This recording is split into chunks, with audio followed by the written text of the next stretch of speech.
Hello dear students, as usual I am Navneel God from Tagore School Parbatsar and we are studying our science book of 8th class in this video. As you know, we have completed our first lesson in our previous videos and we have also completed the question answers of this lesson in our previous video. And dear students, now there is remaining the extended learning points and an example of the field trip work.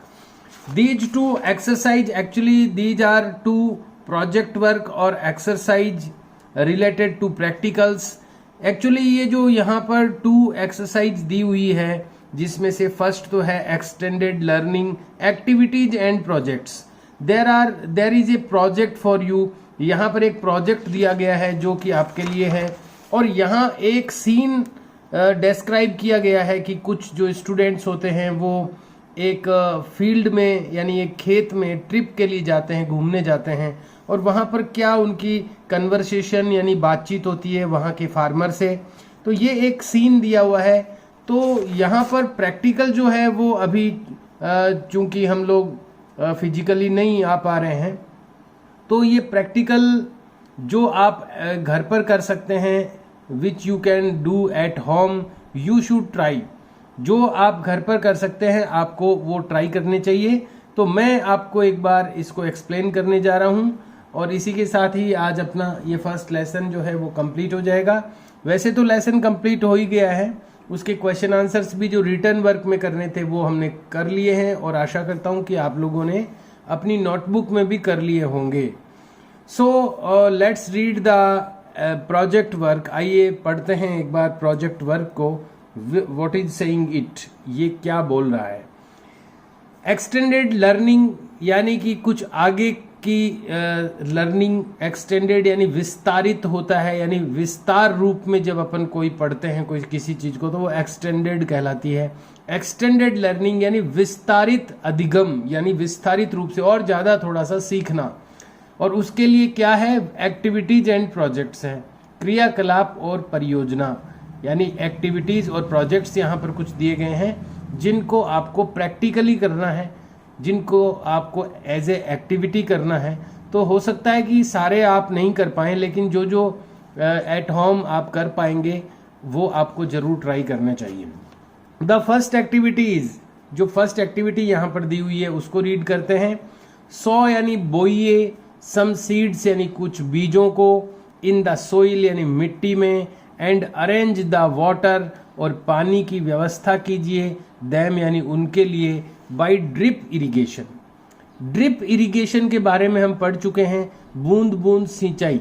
जब इस तरह से हम arrangement करते हैं irrigation का यानी सिंचाई की व्यवस्था जब इस तरह से की जाती है कि हर पौधे की रूट के अंदर, हर पौधे की जड़ के अंदर ड्रिप बाय ड्रिप उसके अंदर वाटर पहुँचे, पानी की बूंद बूंद करके पानी पहुँचे हर पौधे की जड़ में. इस तरह का जो अरेंजमेंट होता है वो ड्रिप सिस्टम होता है. तो यहाँ पर भी आपको ये कहा गया है कि कुछ सीड्स आपको सो करने हैं यानी कुछ बीज आपको बोने हैं और उसके बाद में वहाँ पर उनको पानी देने के लिए, वाटर सप्लाई के लिए या फिर इरिगेशन के लिए आपको ड्रिप इरिगेशन वाली अरेंजमेंट करनी है. ऑब्जर्व डेली, और उनको डेली ऑब्जर्व करना है, ध्यान से देखना है. तो ड्रिप सिस्टम वैसे तो जो फार्म्स होते हैं, खेत होते हैं, वहाँ पर तो लाइनें बिछाई जाती है पाइपों की और हर एक प्लांट के पास में एक वाल्व लगाया जाता है जिसमें से कि ड्रिप बाय ड्रिप वाटर जो है वो ड्रॉप होता रहता है. लेकिन यहाँ आप अगर इसको घर पे करना चाहते हैं तो उसके लिए कई ऐसे छोटे छोटे प्रोजेक्ट होते हैं, कई छोटे छोटे ट्रिक्स हैं जिनके थ्रू आप ड्रिप बाय ड्रिप आप ये वाटर सप्लाई दे सकते हैं प्लांट को. एक ऐसा हो सकता है कि अगर आपको एक वैकेंट ब्लैंक जो वाटर बॉटल आप ले लें, पानी की बोतल या कोई भी खाली बोतल आपके घर पर हो जो वैकेंट हो चुकी हो, ब्लैंक हो चुकी हो, तो उसमें आप वाटर फिल करके उसका जो ऊपर का लिड होता है, ढक्कन होता है, उसमें अगर आप एक होल कर देते हैं, एक छेद कर देते हैं और उसमें से एक धागा आप निकाल लेते हैं और उस बोतल को रिवर्स पोजीशन में आकर आप अगर हैंग कर देते हैं, टांग देते हैं उल्टा करके, और उसमें से ढक्कन में एक छेद करके आपने एक धागा, एक थ्रेड उसमें से निकाल लिया है, और वो अगर आप उस थ्रेड को उसकी प्लांट की रूट के पास में हैंग कर देते हैं, लटका देते हैं, तो उसमें से एक एक बूंद वो जो पानी है वो वहाँ पर गिरता रहेगा, और ये भी एक तरह का ड्रिप सिस्टम होगा। तो इस तरह से भी आप ट्राई कर सकते हैं। और उनको डेली आपको जो सीड आपने सो किए हैं, जो बीज आपने बोए हैं, उनको आपको ऑब्जर्व करना है कि क्या होता है, फर्स्ट डे क्या होता है, सेकंड डे क्या होता है, थर्ड डे क्या होता है। तो आप जानते हैं कि जैसे ही 2-3 दिन पास होंगे तो वहाँ पर वो जो सीड होंगे जो आपने जो वहाँ पर सो किए होंगे वो जर्मिनेट होंगे, वो अंकुरित होंगे, और उसमें से सीडलिंग यानी एक बीजांकुर निकलेगा छोटा सा। ये सब हम लोग देखते ही हैं। तो यहाँ पर जो क्वेश्चंस पुट अप किए गए हैं वो क्या हैं? नंबर 1, डू यू थिंक, क्या आप सोचते हैं, इट कैन सेव वाटर, ये पानी बचाता है? क्या ड्रिप सिस्टम जो होता है वो पानी बचाता है? Yes, we can say the drip system save water. हाँ, हम ये कह सकते हैं कि ड्रिप सिस्टम जो है वो वाटर को सेव करता है। अगर वाटर सेव करने की सबसे बेस्ट टेक्निक अगर कोई है तो वो ड्रिप सिस्टम है। इजराइल एक बहुत ही डेवलप्ड कंट्री है, वहाँ पर ड्रिप सिस्टम का खूब यूज़ किया जाता है, और वहाँ जो एग्रीकल्चरल प्रोडक्शन है वो भी काफ़ी हाई यील्ड में प्रोड्यूस किया जाता है। तो वो एक, और वहाँ पर वाटर की वैसे भी डेफिशिएंसी रहती है, कमी रहती है, लेकिन फिर भी वो कम पानी में भी खूब अच्छी पैदावार ले पाता है। तो वो ड्रिप सिस्टम का ही कमाल है। तो यहाँ पर जो पूछा गया है कि आप क्या सोचते हैं कि ड्रिप सिस्टम है वो वाटर को सेव करता है, तो यस, वी थिंक इट, हम ऐसा ही सोचते हैं। Drip system saves water. Drip system जो होता है वो वाटर को सेव करता है। यहाँ पर आपको ये रिटर्न वर्क नहीं करना है। दीज आर ओनली एक्टिविटीज, ये एक्टिविटीज है, और ये अपन केवल रीड कर रहे हैं, इनको हम डिस्कस कर रहे हैं, अंडरस्टैंड कर रहे हैं। You don't need to do this work in return way, आपको रिटर्न वे में इसको करने की जरूरत नहीं है। Number 2, note the changes in the seed, और जो सीड आपने सॉ किया था उसमें चेंजेज को नोट कीजिए। तो क्या चेंजेज आप देखेंगे तो फर्स्ट डे हो सकता है कुछ नहीं हो, सेकंड डे भी हो सकता है कुछ नहीं हो, लेकिन थर्ड और फोर्थ डे आते आते there will a germination of seed, वहां पर सीड का जर्मिनेशन होगा, अंकुरण होगा, और एक सीडलिंग वहां पर, सीडलिंग आपको वहां पर एक अपीयर होता हुआ दिखेगा, निकलता हुआ दिखेगा, और बाद में फिर वो थोड़ा और ग्रो होगा और धीरे धीरे वो बिगर होता जाएगा। इस तरह की प्रोग्रेस आप देख सकते हैं उसमें। तो ये आपको करना चाहिए। ये कोई बहुत ही टिपिकल एक्सपेरिमेंट नहीं है कि आप कर नहीं पाएंगे। आप कोई भी डिब्बे में, कोई भी कंटेनर आपके घर पर पड़ा हो वैकेंट या यूजलेस, उसमें मिट्टी डाल के उसमें एक कोई मूंग का सीड या कोई भी एक जो पल्स है, दाल है, कोई जैसे कोई 1 ग्राम आपने ग्रो कर दिया, चना बो दिया, एक मूंग बो दिया, तो वो आप बहुत ही, ये इजी एक्सपेरिमेंट है और आपको जरूर करना चाहिए। और उसमें ड्रिप सिस्टम किस तरह से बना सकते हो वो भी मैंने आपको ट्रिक बता दी है। तो ये आपको करना चाहिए। अगर कोई करता है तो उसका एक फोटोग्राफ ले करके और मुझे आप व्हाट्सएप करेंगे तो मैं ग्रुप में भी उसको शो करूँगा कि इस स्टूडेंट ने ये एक्सपेरिमेंट किया है अपने घर पर। तो उसका आप फर्स्ट डे जो आप उसका अरेंजमेंट करते हैं तो वो भी आप फोटो लेकर के भेजें मुझे पर्सनली, और बाद में जब उसमें से अगर सीडलिंग निकलता है 3-4 दिन बाद में तो वो भी आप फोटो लेकर के भिजवाएं। तो ये आपको घर पर करना है और इसको ऑब्जर्व करना है। Number 2, collect different types of seeds. Different type के सीड्स को कलेक्ट कीजिए, अलग अलग प्रकार के बीजों को इकट्ठा कीजिए एंड पुट देम, और उनको रखिए इन स्मॉल बैग्स। जो प्लास्टिक के छोटे छोटे बैग आते हैं, छोटी छोटी थैलियाँ आती है। आपने सीड कलेक्शन देखा होगा अपनी स्कूल में, कई बार स्टूडेंट्स ने किया है और क्लासेज में उनको चार्ट में डिस्प्ले भी किया है, तो आपने इसको देखा होगा। आपने भी हो सकता है किया होगा सीड कलेक्शन का काम। तो यहाँ पर भी वो सीड कलेक्शन का ही वर्क आपको दिया जा रहा है। हालांकि ये आपको अभी करना नहीं है। और यहाँ ये जरूर है कि आपके हाउस में, आपके होम में अपनी मदर की हेल्प लेकर के आप ये जरूर आप नॉलेज में ले कि कौन कौन से सीड का यूज कर रहे हैं हम घर में। जैसे जीरा है, क्यूमिन जो है वो सीड के रूप में हम यूज करते हैं। पल्सेज जो है वो सीड हैं। जो हम व्हीट है, जो मिलेट है, ये सब सीड यूज करते हैं हम।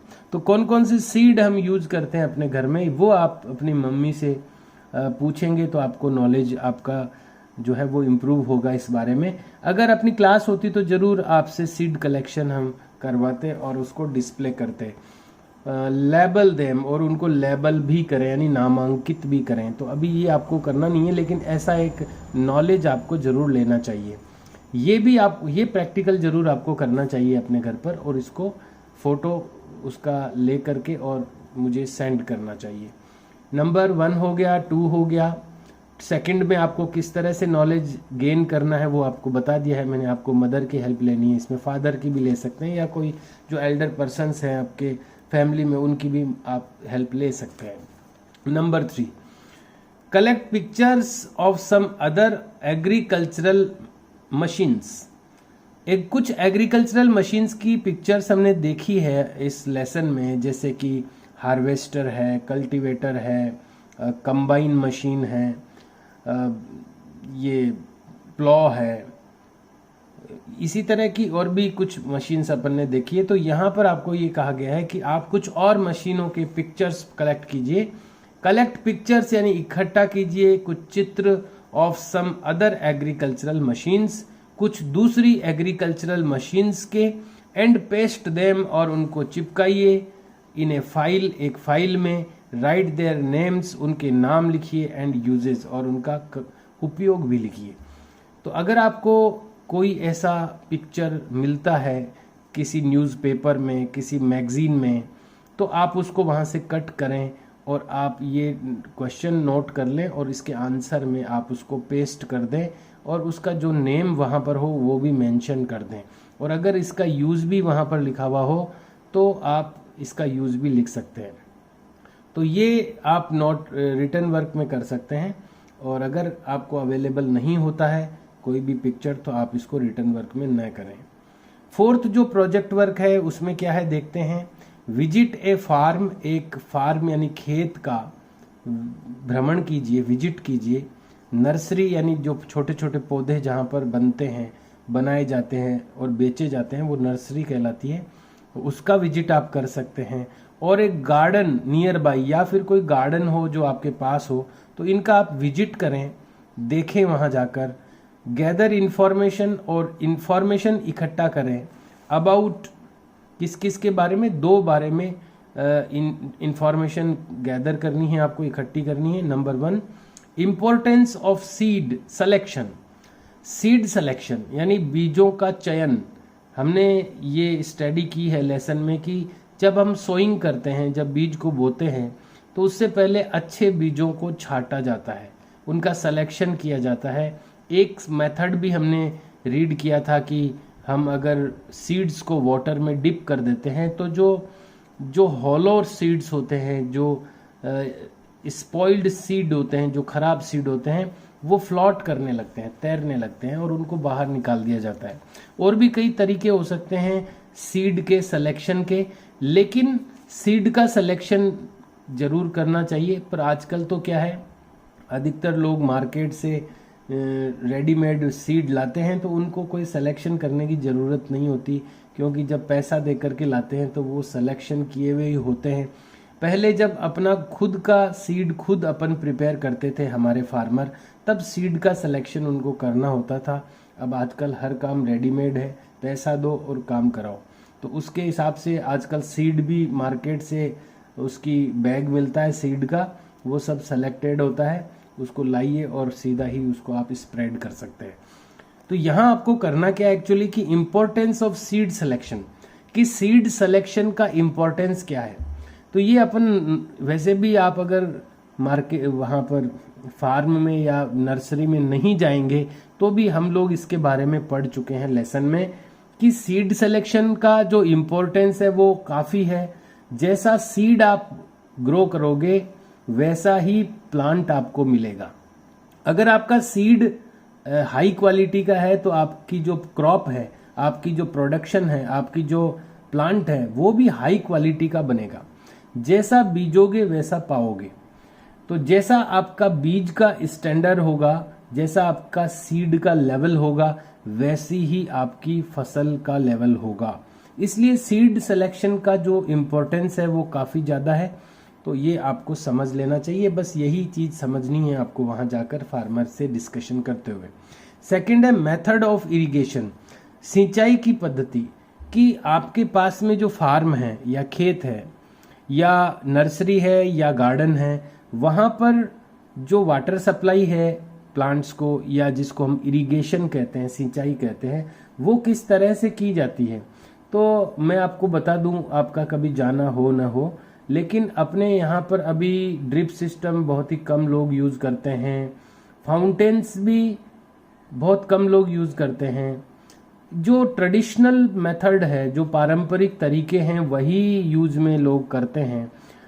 और वैसे भी अपने यहाँ तो क्या है कि वाटर लेवल जो है ग्राउंड में वो इतना नीचे है कि अधिकतर खेतों को तो इरिगेशन मिल ही नहीं पाती, सिंचाई मिल ही नहीं पाती। केवल वन क्रॉप लेते हैं अधिकतर किसान, वो भी रेनी सीजन में। तो वहाँ पर इरिगेशन का कोई इशू ही नहीं बनता, क्योंकि इरिगेशन करना ही नहीं है। बारिश होगी तो अपने आप बस प्लांट्स को मिल जाएगी सीधी। तो वहाँ अपने यहाँ पर मोस्टली इरिगेशन का मैटर ही नहीं है। बहुत कम ऐसे फील्ड हैं जिनके पास वाटर होता है ग्राउंड नीचे अंडरग्राउंड में, और वो फिर कुछ लोग स्प्रिंकलर सिस्टम यूज करते हैं, फंवारे वाला सिस्टम यूज करते हैं। अधिकतर जिनके पास में है तो वो फाउंटेन वाला यूज करते हैं। आजकल ये ड्रिप सिस्टम भी कुछ लोग यूज करने लगे हैं। स्प्रिंकलर सिस्टम से भी बेटर जो है वो ये ड्रिप सिस्टम है। सबसे कम पानी की खपत में सबसे अच्छी जो इरिगेशन है वो ड्रिप सिस्टम से मिलती है। तो अपने यहाँ पर तो जो इरिगेशन जो है वो आपको बहुत कम मिलेगा, लेकिन मिल जरूर जाएगा। कुछ ऐसे फार्म्स जरूर हैं जहाँ पर इरिगेशन किया जाता है। मोस्टली आपको वहाँ पर स्प्रिंकलर सिस्टम लगे हुए मिलेंगे, फंवारे लगे हुए मिलेंगे। तो ये चीज़ें थी कुछ जो आपको प्रैक्टिकली करनी है। तो जो इनमें से आप कर सकते हैं आप ज़रूर करें। ये जैसे कि इसमें आपको ये आप खुद कर सकते हैं। ये सीड सोइंग वाला, एक ग्राम यानी कि चना या फिर मूंग का जो सीड है वो आप किसी कंटेनर में मिट्टी लेकर के और उसमें उसको आप सॉ करके, और उसको अगर ड्रिप सिस्टम या बिना ड्रिप सिस्टम भी थोड़ा थोड़ा वाटर उसको प्रोवाइड करवाएंगे तो वो कुछ दिनों में जर्मिनेट हो जाएगा। इसको आप ज़रूर करें अपने लेवल पर। इसमें आप इसको आप इस तरह से नहीं करना, आपको कलेक्शन नहीं करना है, लेकिन मदर या फादर की हेल्प लेके आपके हाउस में कौन कौन से सीड अवेलेबल है उनके बारे में नॉलेज लेना चाहिए। इसका कोई पिक्चर आपको मिल जाए तो कट करके पेस्ट करें आप। और ये जो है वो आप पॉसिबल नहीं हो पाएगा तो इसको आप छोड़ दें। जो नॉलेज लेना था वो मैंने वैसे ही आपको बता दिया है। तो ये थे कुछ एक्टिविटीज और प्रोजेक्ट्स जिनके बारे में मैंने बता दिया है, और जो आप कर सकते हैं उनको ज़रूर करें। और कुछ पॉइंट्स रह गए हैं इसमें कि आपको ये भी पॉइंट्स वहाँ अगर आप जाते हैं किसी गार्डन में, किसी फार्म में, तो ये भी इंफॉर्मेशन आपको कलेक्ट करनी है। क्या कलेक्ट करनी है? Effect of extreme cold and extreme hot weather. Extreme का मतलब होता है अत्यधिक, एक्सट्रीम कोल्ड यानी अत्यधिक ठंड, और एक्सट्रीम हॉट यानी अत्यधिक गर्म, वेदर यानी मौसम। उनका इफेक्ट, उनका प्रभाव यानी फसल पर एक्सट्रीम कोल्ड का क्या इफेक्ट होता है और एक्सट्रीम हॉट वेदर यानी अत्यधिक गर्म मौसम का क्या इफेक्ट होता है ऑन द प्लांट्स के ऊपर। तो देखिए, जब एक्सट्रीम कोल्ड होता है, अगर कई बार सर्दियों में इतनी ज़्यादा सर्दी हो जाती है खेत में कि उस पर बर्फ़ जम जाती है फसलों पर, और उसको हिंदी में कहते हैं पाला पड़ना, इंग्लिश में हम स्नो फॉलिंग कह सकते हैं। और उसके कारण से जो प्लांट्स होते हैं वो डेड हो सकते हैं, क्योंकि वो उनके अंदर जो सिस्टम होता है उनका, जैसे हमारे अपने बॉडी में जो ब्लड को ट्रांसपोर्ट करने वाली जो वेसल्स होती है, जो नलियाँ होती है, उसी तरह से प्लांट के अंदर भी जो मटेरियल होता है उसकी सप्लाई के लिए वेसल्स होती है, नलियाँ होती है, और वो काम करना बंद कर देती है अगर वहाँ पर एक्सट्रीम कोल्ड क्रिएट हो जाता है, अगर बर्फ़ गिर जाती है पेड़ों पर, पौधों पर, तो एक्सट्रीम कोल्ड का भी अपोजिट इफेक्ट पड़ता है, और एक्सट्रीम हॉट जो होता है वो उसके बॉडी के अंदर वाटर की डेफिशिएंसी क्रिएट कर देता है, और सूखे के कारण से जो प्लांट होता है वो बर्न हो सकता है, जल सकता है। इफेक्ट ऑफ कंटिन्यूअस रेन, जो लगातार बारिश होती है ऑन द प्लांट्स के ऊपर अगर कंटिन्यूअस रेन का क्या इफेक्ट होता है, तो उसके कारण से जो वहाँ पर अगर वाटर फिल हो जाता है किसी भी फील्ड में, अगर कंटिन्यूअस रेन होती है, तो वो वहाँ से वहाँ की जो मिट्टी है वो ब्लॉन हो सकती है, बह सकती है, और उसके साथ ही वो जो प्लांट है वो भी बह सकता है बारिश में। इसी के साथ अगर लगातार कई दिनों तक बारिश होती है तो सनलाइट नहीं मिल पाती है प्लांट को, तो उसके कारण से भी वो वाटर से स्पॉइल हो सकता है। नेक्स्ट है फर्टिलाइजर एंड और मैन्योर यूज्ड, कि आपके आसपास जो गार्डन है या फार्म है या फिर नर्सरी है, वहाँ पर फर्टिलाइजर्स का यूज़ हो रहा है या मैन्योर का यूज़ हो रहा है, तो दोनों ही चीज़ें अपने आसपास यूज़ हो रही है। शुक्र है अभी कि मैन्योर का ही यूज़ ज़्यादा किया जा रहा है, जो गोबर की खाद होती है उसी का यूज़ किया जा रहा है, वो अच्छी रहती है खेतों के लिए। हालांकि एकदम से ज़्यादा ग्रोथ या ज़्यादा प्रोडक्शन लेने के लिए कुछ लोग फर्टिलाइज़र भी डाल रहे हैं, यूरिया वगैरह भी डाल रहे हैं, लेकिन वो लंबे टाइम तक अच्छा नहीं है अपने फील्ड के लिए, और जो अपनी मिट्टी है वो लेस फर्टाइल हो जाती है, ये हम पढ़ चुके हैं। तो ये कुछ नॉलेज था जो डिस्कस कर लिया है। इनमें से कुछ जो करने के हैं वो आपको मैंने बता दिए हैं, वो आपको करने हैं। और अब यहाँ पर एक सीन बताया गया है, कुछ बच्चे जाते हैं एक फार्म में। एन एग्जाम्पल, यहाँ पर एक एग्जाम्पल दिया हुआ है कि जैसे आपको अभी ऊपर क्वेश्चन आया था कि आपको जाना है अपने पास के किसी गार्डन में, किसी फार्म में, किसी नर्सरी में, और वहाँ जाके आपको कुछ इन्फॉर्मेशन कलेक्ट करनी है। इसी तरह कुछ बच्चे जाते हैं किसी एक फील्ड में, और वहाँ पर जो फार्मर है उससे वो कन्वर्सेशन करते हैं, तो उसकी एक कन्वर्सेशन यहाँ पर शो की गई है, प्रेजेंट की गई है, और किस तरह से उनकी बातचीत होती है और क्या उनको इन्फॉर्मेशन मिलती है। तो हम लोग इसको पढ़ेंगे और इसको फटाफट एक बार रीड करके अंडरस्टैंड करने की कोशिश करेंगे कि किस तरह की इन्फॉर्मेशन बच्चों को मिलती है। एन एग्जाम्पल, एक उदाहरण है ये, फॉर फील्ड ट्रिप वर्क, जो फील्ड का जो ट्रिप है जिसके बारे में ऊपर अभी बताया था कि आपको जाना है, कि उसका वर्क कैसे आप करेंगे, अगर कहीं जाते हैं तो किस तरह से आप पूछताछ करेंगे वहाँ, उसका एक एग्जाम्पल यहाँ पर दिया गया है। Himanshu and his friends were very एनेक्सियस, जो हिमांशु और उसका जो मित्र है वो बहुत ही व्याकुल थे। एनेक्सियस यानी व्याकुल, यानी एनेक्सियस का मतलब होता है किसी चीज़ के लिए अपनी बहुत ज़्यादा इच्छा होती है कि कब हो वो चीज़, कब हो वो चीज़, तो वो व्याकुलता कहता है, हिंदी में व्याकुलता कहते हैं उसको, एनेक्सियस। तो हिमांशु और उसके फ्रेंड बहुत ही एनेक्सियस यानी व्याकुल थे, एंड क्यूरियस यानी जिज्ञासु थे, to go to Thikri village. Thikri village जाने के लिए हिमांशु और उसके जो दोस्त थे बहुत ही जिज्ञासु और व्याकुल थे। दे वेंट टू श्री जीवन पटेल्स फार्म हाउस, वे जीवन पटेल कोई फार्मर हैं, उनके फार्म हाउस पर वो गए। दे हैड टेकन बैग्स, वे लेकर गए बैग्स यानी कुछ थैले अपने साथ, टू कलेक्ट इकट्ठा करने के लिए, सम सीड्स कुछ बीजों को, एंड अदर थिंग्स और कुछ दूसरी चीज़ों को। हिमांशु सैड, हिमांशु ने कहा वहाँ जाकर के, वहाँ जो फार्मर थे जीवन पटेल, उनके यहाँ पर गए हैं ये, तो हिमांशु सैड, हिमांशु ने कहा, सर नमस्कार, आई एम हिमांशु, मैं हिमांशु हूँ। हियर आर माई फ्रेंड्स, ये मेरे मित्र हैं, Mohan, David and Sabiha. We want some information, हम चाहते हैं कुछ इंफॉर्मेशन यानी सूचनाएं, अबाउट क्रॉप्स, फसलों के बारे में। प्लीज गाइड अस, कृपया हमें मार्गदर्शन करें, गाइड करें। श्री पटेल जो हैं, जिनका नाम आया था जीवन पटेल, वो बोलते हैं namaskar and welcome all of you. नमस्कार और आप सभी का स्वागत है। What are your queries. Queries का मतलब होता है प्रश्न। व्हाट आर योर क्वेरीज, आपकी क्वेरीज क्या है, आपके प्रश्न क्या हैं, क्या प्रश्न आप पूछना चाहते हैं। Sabiha said when did you start this work, आपने ये वर्क कब शुरू किया। And what are the main crops, और क्या है मुख्य फसलें दैट यू ग्रो, जो आप बोते हैं।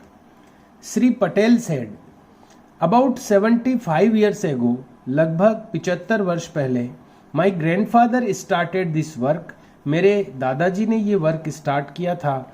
द मेन क्रॉप्स, जो मुख्य फसलें हैं, दैट वी ग्रो, जो हम बोते हैं, आर, वो हैं व्हीट यानी गेहूं, ग्रेम यानी चना, soybean and moong. David said sir can you tell us, क्या आप हमें बता सकते हैं the difference between traditional and modern agricultural practices, क्या आप हमें बता सकते हैं अंतर, डिफरेंस यानी अंतर बता सकते हैं किन के बीच में, बिटवीन यानी बीच में, traditional and modern agricultural practices. Traditional का मतलब होता है पारंपरिक और मॉडर्न का मतलब होता है आधुनिक। पारंपरिक यानी पुरानी और आधुनिक जो एग्रीकल्चरल प्रैक्टिसेज है, यानी खेती की जो विधियां हैं या खेती में जो काम किए जाते हैं, हम लोगों ने भी लेसन में एग्रीकल्चरल प्रैक्टिसेज के बारे में पढ़ा है।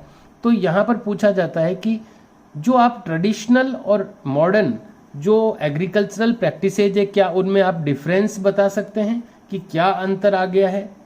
श्री पटेल सेड अर्लियर यानी पहले, वी यूज्ड, हम उपयोग करते थे, ट्रेडिशनल टूल्स लाइक सिकल, हम पारंपरिक औजार यूज करते थे हम पहले, लाइक यानी जैसे कि सिक्कल यानी हसिया, बुलॉक प्लो यानी बैलों वाले हल, ट्रॉवल यानी करनी, जो करनी होती है कारीगर काम में लेते हैं, एटसेट्रा आदि।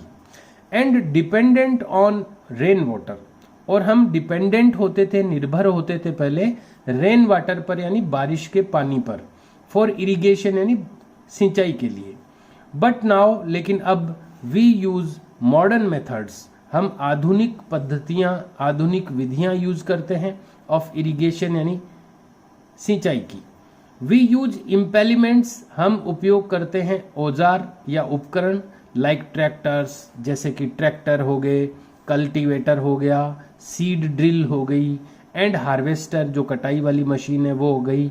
ये सब जो मॉडर्न इम्पेलिमेंट्स है, आधुनिक यंत्र हैं, वो हम आजकल यूज करते हैं।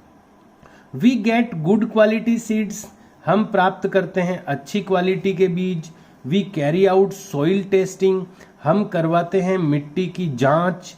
And use manure and fertilisers, और उपयोग करते हैं हम खाद और उर्वरक। न्यू इंफॉर्मेशन अबाउट एग्रीकल्चर, जो एग्रीकल्चर के बारे में यानी कृषि के बारे में जो नई इंफॉर्मेशंस होती हैं, नई जो सूचनाएं होती है, थ्रू रेडियो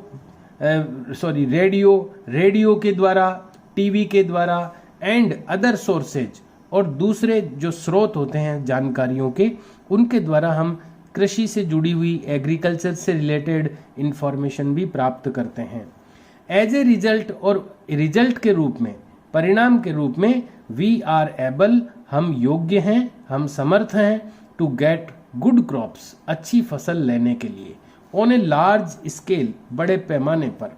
दिस ईयर, इस वर्ष, वी गॉट, हमने प्राप्त की 9 to 11 क्विंटल्स ऑफ ग्रेम, चने के 9 से 11 क्विंटल चने की फसल, ग्रेम क्रॉप यानी चने की फसल हमने इस बार 9 से 11 क्विंटल पर एकड़ प्राप्त की। अब एकड़ क्या होता है, एक एकड़ में लगभग 3 बीघा होते हैं, 3 बीघा का लगभग 1 एकड़ होता है।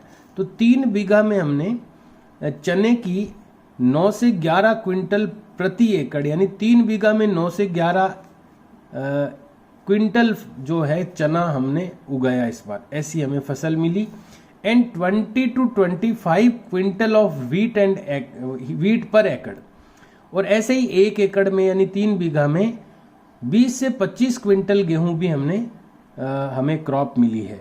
इन माई ओपिनियन, मेरे विचार से, अवेयरनेस ऑफ न्यू टेक्नोलॉजी, जो न्यू टेक्नोलॉजी की अवेयरनेस है, यानी नई तकनीक की जो अवेयरनेस यानी जानकारी है, नई तकनीक की जो जानकारी है, इज इम्पोर्टेंट, ये महत्वपूर्ण है फॉर बेटर क्रॉप यील्ड, ज़्यादा अच्छी कृषि पैदावार के लिए।